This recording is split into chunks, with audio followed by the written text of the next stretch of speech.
안녕하세요. 오늘은 공공신학에 대해서 알아가는 세 번째 시간입니다. 세계에서 가장 유명한 뮤지컬 영화 중 하나인 레미제라블이 있습니다. 그 제목은 비참한 자라는 뜻으로 매우 가난하고 고통받는 사람들을 가리킵니다. 주인공은 장발장입니다. 그는 여동생과 그녀의 아이들에게 먹일 빵을 훔친 죄로 감옥에 보내졌습니다. 그는 5년 동안 감옥에 있어야 했지만 탈출을 시도했기 때문에 결국 19년을 감옥에서 보내게 되었습니다. 낡은 옷을 입고 몹시 피곤해 보이는 장발장은 산속의 작은 마을을 헤매고 있었습니다. 하지만 모두가 그가 전과자라는 것을 알았기 때문에 누구도 그에게 음식이나 머물 곳을 주지 않았습니다. 그런데 그를 환대해 준 분은 밀리에르라는 신부입니다. 하지만 장발장은 은으로 된 식기와 촛대를 훔쳐서 도망을 치는데 경찰에게 붙잡힙니다. 그런데 장발장을 찾아온 경찰에게 신부님은 식기와 촛대가 자신이 준 선물이라고 합니다. 그는 신부의 사랑과 하나님 나라의 가치의 영광을 받아 새로운 삶을 선택한 것입니다. 여기서 레미제라블의 배경은 프랑스의 6월 봉기입니다. 사람들은 왕의 통치를 종식시키고 보다 공정한 사회를 만들고자 했습니다. 그 영화는 정치, 경제가 어려운 시대를 살아가는 평범한 사람들이 불의에 맞서 어떻게 투쟁했는지를 보여줍니다. 하지만 그들의 삶은 다를 것이 없었죠. 그 영화에 보면 빈민가에 살던 가브로시라는 아이가 부른 노래가 나옵니다. 우린 전에 왕을 죽였지. 성급히 세상을 바꾸려 했어. 이제 왕이 바뀌었지만 예전 왕과 다를 게 없네. 자유를 위해 싸웠던 우리, 이젠 빵을 위해 싸우네. 평등이란 과연 무엇인가? 죽으면 모두 평등해지지. 이 노래는 사람들이 자유와 평등을 위해 싸웠지만 그것이 바로 이루어지지는 않았음을 보여줍니다. 하지만 그들의 투쟁 정신이 오늘날 우리가 누리는 민주주의의 시작이 되었습니다. 그리고 그 영화의 마지막 장면은 모든 사람들이 Do you hear the people sing을 부릅니다. 내일이 열리고 밝은 아침이 오리라는 희망의 노래를 부르며 영화는 마쳐집니다. 그 영화처럼 오늘 본문에는 아주 비참한 상태에 있던 스불론과 납달리 지경의 가버나움에서 시작됩니다. 예수님은 광야에서 시험을 받으신 후 오랫동안 고통받아온 사람들에게 희망과 빛을 전하기 위해 이곳으로 가셨습니다. 어려움을 겪고 있는 사람들을 하나님 나라의 일부가 되도록 초대하십니다. 예수님은 공생애를 시작하면서 말씀합니다. 마태복음 4장 17절입니다. 이때부터 예수께서 비로소 전파하여 이르시되 회개하라 천국이 가까웠느니라 하시더라. 여기서 천국이라는 단어는 하나님 나라와 같은 의미입니다. 마태가 복음서를 썼을 때 그는 유대 민족을 대상으로 썼습니다. 그는 하나님의 이름을 사용하는 것을 매우 조심했기 때문에 하나님의 나라 대신 천국이라는 표현을 사용했습니다. 이 하나님 나라의 개념은 기독교 신학의 핵심입니다. 하나님 나라는 단지 하늘 위의 장소에 관한 것이 아닙니다. 그것은 하나님의 삶의 방식과 우리가 이 땅에서 어떻게 그 방식으로 살아가는가에 관한 것입니다. 예수님은 하나님 나라에 대해 자주 말씀하셨는데 그것은 먼 곳이 아니라 정의, 평화, 화해를 포함하는 현재와 미래의 것입니다. 공공신학은 이러한 사상을 바탕으로 하나님 나라의 가치인 사랑, 정의, 자비를 공적 영역으로 가져오려고 노력합니다.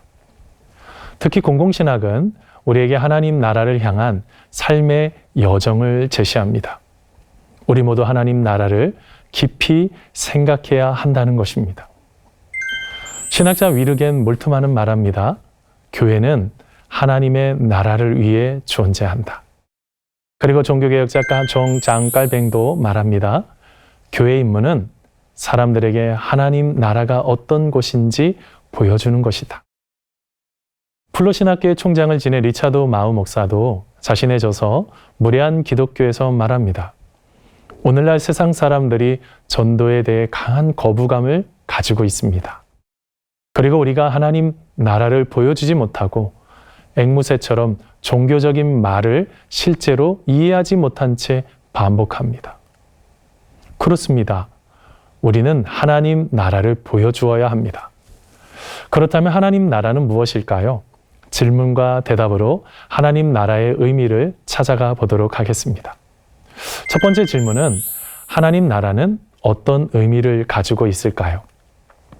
구약 성경을 보면 나라나 왕국을 의미하는 히브리어 말쿠투라는 단어가 있습니다. 성경에는 하나님의 나라가 하나님의 오심, 주의 날, 하나님의 왕권과 같은 개념들이 자주 사용됩니다.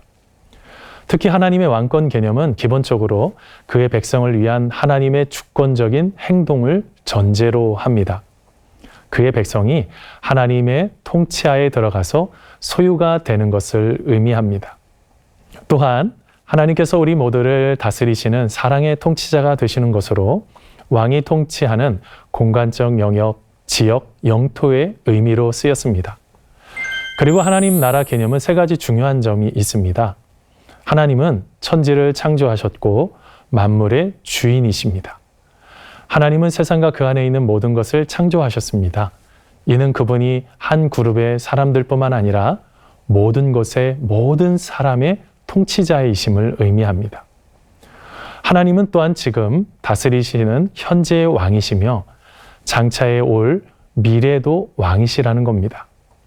세 번째로 하나님의 나라는 어디에나 있습니다. 하나님은 교회에만 계시지 않습니다. 그분은 집에서, 학교에서, 심지어 우리가 놀고 있을 때에도 우리 삶의 모든 부분에 계십니다.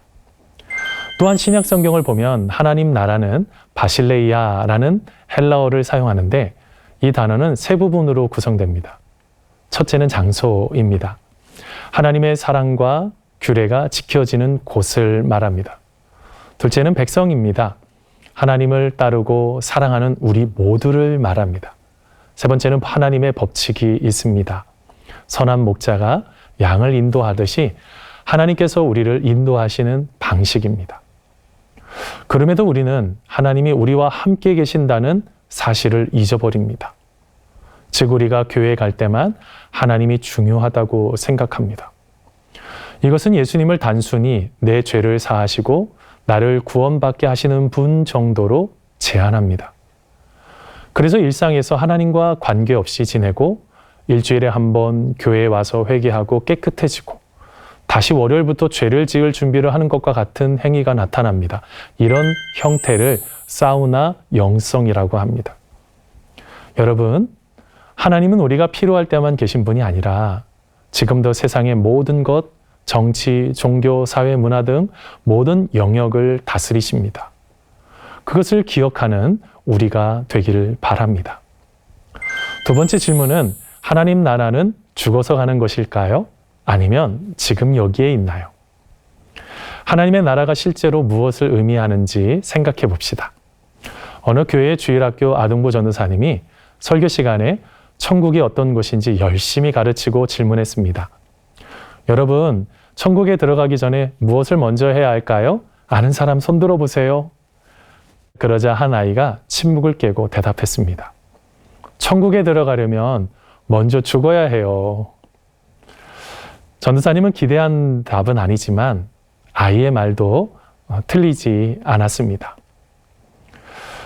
그런데 예수님은 하나님의 나라가 단지 죽어서 가는 것을 넘어 바로 지금 여기서 경험하는 것임을 말합니다. 예수님은 말씀하십니다. 누가복음 17장 20절 21절입니다. 하나님의 나라는 볼 수 있게 임하는 것이 아니요 또 여기 있다 저기 있다고도 못하리니 하나님의 나라는 너희 안에 있느니라. 예수님이 선포하신 하나님의 나라는 현재 이미 임했다는 것입니다. 하지만 우리가 죽고 난 후에 경험할 하나님 나라도 말씀하십니다. 그래서 아주 유명한 신학 명제인 이미 그러나 아직이라는 말이 있습니다. 그 나라의 완성은 예수님의 재림시에 이루어질 것입니다.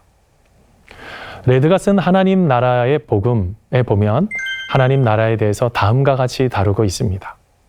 하나님의 통치는 미래와 현재, 즉 미래적 영역과 현재적 영역에서 구현되어 사람들이 그분의 통치가 주는 축복을 경험하게 한다. 여러분, 한 가지 생각해 보겠습니다. 예수님이 이 땅에 오셨을 때 하나님의 나라가 임했습니다. 이것을 초림이라고 합니다. 우리가 하나님의 나라를 경험하기 위해 죽을 때까지 기다릴 필요가 없습니다. 우리는 이 시간 하나님의 나라를 경험하며 이웃을 사랑하고 옳은 일을 행하고 하나님이 매일 우리와 함께 하신다는 것을 기억함으로써 지금 당장 그 속에서 살아가야 합니다. 그리고 우리는 예수께서 다시 이 땅에 오실 날을 기대하며 살아가야 합니다. 그것은 예수님이 마태복음 13장에서 씨를 뿌리는 것과 같습니다. 예수님이 이 땅에 오셔서 하나님의 나라의 씨앗을 심으셨습니다. 그 씨앗은 오래전부터 자라기 시작했고 오늘날에도 여전히 자라고 있습니다. 하나님의 나라는 이미 임했지만 아직 완전히 성장하지는 않았습니다. 그러므로 우리는 정원사처럼 이 성장 과정의 한가운데 살고 있습니다. 우리는 하나님의 나라를 세우기 위해 하나님을 기쁘시게 하는 삶을 살아야 하는 것입니다. 그러면 하나님의 나라는 무엇일까요? 사도 바울은 말합니다. 로마서 14장 17절입니다. 하나님의 나라는 먹는 것과 마시는 것이 아니요 오직 성령 안에 있는 의와 평강과 희락이라. 우리가 천국을 경험한다는 것은 옳은 일을 행하고 평화를 누리고 마음에 기쁨을 느끼는 것입니다. 그래서 하나님 나라에 살기 위해 친구와 함께 걷는 것처럼 매일 하나님과 동행하는 우리가 되길 바랍니다. 세 번째 질문은 우리가 하나님 나라가 이루어지기 위해서 어떻게 해야 할까요? 입니다. 먼저는 예수님을 만나야 합니다. 우리가 하나님 나라를 경험하려면 예수님을 만나야 합니다. 요한계시록 21장 5절 말씀입니다. 보좌에 앉으신 이가 이르시되 보라 내가 만물을 새롭게 하노라 하시고 또 이르시되 이 말은 신실하고 참되니 기록하라 하시고. 이는 예수님께서 우리가 깨끗한 서판처럼 새롭게 시작할 수 있도록 도와주신다는 의미입니다. 우리가 예수님을 알게 되면 그분은 우리의 마음을 변화시키고 우리가 세상을 사랑과 평화, 기쁨이 가득한 하나님의 나라를 살아갈 수 있도록 도와주십니다. 그러므로 우리는 예수님을 만나야 합니다. 신학자 데럴 버그는 누가복음 주석에서 말합니다. 어떤 사람이 하나님과 올바른 관계를 맺으려면 그는 예수님을 통해 하나님에게 나아가야 한다. 우리 모두 예수님을 만날 때 하나님 나라를 경험할 수 있습니다. 하나님 나라의 문을 여는 열쇠는 예수 그리스도의 십자가입니다. 그 십자가에서 우리의 옛사람이 예수님과 함께 십자가에 못 박힐 때 하나님 나라를 경험하게 됩니다. 또한 우리의 마음과 행동을 바꾸는 것이 중요합니다. 때때로 우리는 이기적이거나 나쁜 행동을 할 때가 있습니다. 진정한 회개는 단순히 눈물을 흘리는 것이 아니라 내 행동을 바꾸겠다는 결심을 하는 것입니다. 예수님처럼 다른 사람을 도와주고 친절하게 대해주며 아프거나 힘든 사람들을 돌보는 것이 진짜 변화죠. 우리는 예수님이 원하시는 길로 가기 위해 내 생각과 욕심을 내려놓고 다른 사람들을 먼저 생각해야 해요. 이렇게 할 때 우리도 더 나은 사람이 되고 세상도 더 밝아질 수 있어요. 몇 해 전 우리 동네에 주민의 동의 없이 데이터 센터가 건립되려고 했습니다. 가까이 있는 아파트는 경계석을 기준으로 10m밖에 되지 않는 곳에 건립하려고 했습니다. 그때 그 아파트 주민들은 마음이 힘들었는데 그때 우리 교회 집사님이 비상대책위원장을 맡았습니다. 처음에는 자신이 하고 싶지 않았지만 아파트를 사랑하고 지역 주민을 사랑하는 마음을 주신 것이죠. 그리고 지역사회의 좋은 환경을 위해 애쓰시는 집사님의 하나님께서 하나님의 마음을 부어주셔서 용기를 달라고 함께 기도하며 격려하는 시간을 가졌습니다. 그 후 시간은 많이 흘러 데이터 센터 건립 반대 릴레이 1인 시위와 가두 집회를 2년 넘게 진행하게 되었습니다. 시간이 길어지면서 집사님도 지치고 힘들었습니다. 어떨 때는 몸이 아프셔서 병원에 입원도 하기도 했습니다. 그때마다 교회를 꼭 방문하셨고 함께 기도하며 응원했습니다. 하지만 집사님은 새벽에 기도하며 사랑으로 선행으로 모든 일을 감당하셨습니다. 그 뒤에 여러 사람들이 움직이기 시작했고 도의원과 시의원이 마음을 묶어주고 국회의원까지 하나가 돼서 2년 3개월 만에 모든 문제가 다 해결된 것입니다. 그 후에 교회 집사님과 국회의원과 도의원, 시의원이 방문해 주셨습니다. 그리고 그들과 함께 하나님이 이 일을 행하셨음을 이야기하게 되었죠. 그렇습니다. 예수님은 길을 잃었거나 슬프거나 외로움을 느끼는 모든 사람을 보시고 그들을 돌보시기를 원하십니다. 소설가인 빅토르 위고의 말입니다. 인간 사회에서 당연히 있는 악과 부조리에 지배되어 있는 상태는 불쌍한 사람이 될 수밖에 없습니다. 하지만 인간이 가지고 있는 사랑과 자비, 선행 등 서로를 세워줄 수 있는 인도주의적인 것들을 통해 그러한 악과 부조리는 극복의 대상으로 당연 극복할 수 있습니다. 이것이 바로 예수님께서 우리에게 원하시는 하나님의 나라입니다. 시의원의 이야기처럼 우리 사회의 갈등 해결의 모범이 되었던 것처럼 예수님의 가치를 가지고 갈 때 하나님 나라가 세워질 줄 믿습니다. 마지막 질문으로 하나님 나라가 이루어지려면 우리는 어떤 것을 경험하게 될까요?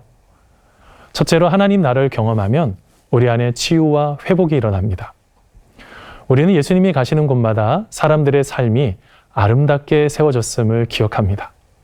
예수님은 마음이 아픈 자들이 몸이 아픈 자들을 치유하시고 고쳐주셨습니다. 오늘날에도 많은 사람들이 하나님 나라를 경험해야 합니다. 우리는 수많은 상처와 슬픔, 스트레스에 던져질 때가 있습니다. 혼자서는 전혀 감당할 수 없는 문제도 있습니다. 하지만 우리가 마음속에 하나님의 사랑을 품고 생활한다면 다른 사람들을 도울 수 있습니다. 예수님은 말씀하십니다. 마태복음 11장 12절입니다. 세례 요한의 때부터 지금까지 천국은 침노를 당하나니 침노하는 자는 빼앗느니라. 여기서 천국이 침노를 당한다는 말은 지금 천국은 힘있게 확장되고 있다는 말입니다. 또한 침노하는 자가 빼앗는다는 말은 이러한 천국의 성격을 알고 불타는 열정과 소망을 가진 자가 천국의 축복을 자기의 것으로 만든다는 말입니다. 이는 하나님의 사랑과 능력이 모든 곳에 퍼지고 있다는 뜻입니다. 우리가 이 사랑을 나눌 때 우리를 슬프게 하고 두렵게 만드는 질병이나 나쁜 생각 등이 사라지기 시작할 것입니다. 더 놀라운 것은 하나님이 우리를 자녀로 삼으신 것입니다. 정말 놀라운 것은 하나님께서 우리 각자를 그분의 자녀로 보신다는 것입니다. 부모가 자녀를 사랑하고 보호하는 것처럼 하나님도 우리를 위해 똑같이 행하십니다. 우리는 모두 그분의 가족의 일원입니다. 우리가 이것을 받아들일 때 우리는 하나님을 아버지라고 부르기 시작하고 그분과 특별한 관계를 맺기 시작합니다. 비록 우리 모두는 다르지만 가족이 되는 것입니다. 그리고 그 하나님 나라는 예수님을 믿는 우리 안에 있습니다. 누가복음 17장 20절 21절입니다. 하나님의 나라는 볼 수 있게 임하는 것이 아니요 또 여기 있다 저기 있다고도 못하리니 하나님의 나라는 너희 안에 있느니라. 하나님의 나라는 우리 모두가 경험해야 합니다. 그 과정은 신학자 스탠리 하워스의 말처럼 여행과 같습니다. 아직 완성되지 않는 과정 중에 있습니다. 하지만 하나님은 우리가 따라야 할 길을 제시해 주십니다. 하나님의 통치하심을 인정하며 믿음으로 감사함으로 나아가는 우리가 되기를 바랍니다. 이제 강연을 마칩니다. 캘리포니아에 있는 윌리엄 제스업 대학교의 교수로 있는 데이비드 팀스라는 교수님이 있습니다. 그가 쓴 책 중에 주기도문대로 살기라는 책을 썼습니다. 이 책의 내용을 보면 이런 대목이 나옵니다. 우리가 당신의 나라가 임하옵소서라고 기도할 때 이 기도는 우리가 고집하고 있는 우리 자신의 나라를 내려놓도록 강요합니다. 우리가 평소에 당연하게 생각하던 모든 것을 뒤집어 놓고 우리의 마음이 하나님의 통치를 향하도록 방향을 전환해야 합니다. 한마디로 말하면 Thy kingdom come, 하나님의 나라가 오시옵소서 기도하는 것은 My kingdom done, 내 나라가 끝이 났습니다 라는 의미입니다.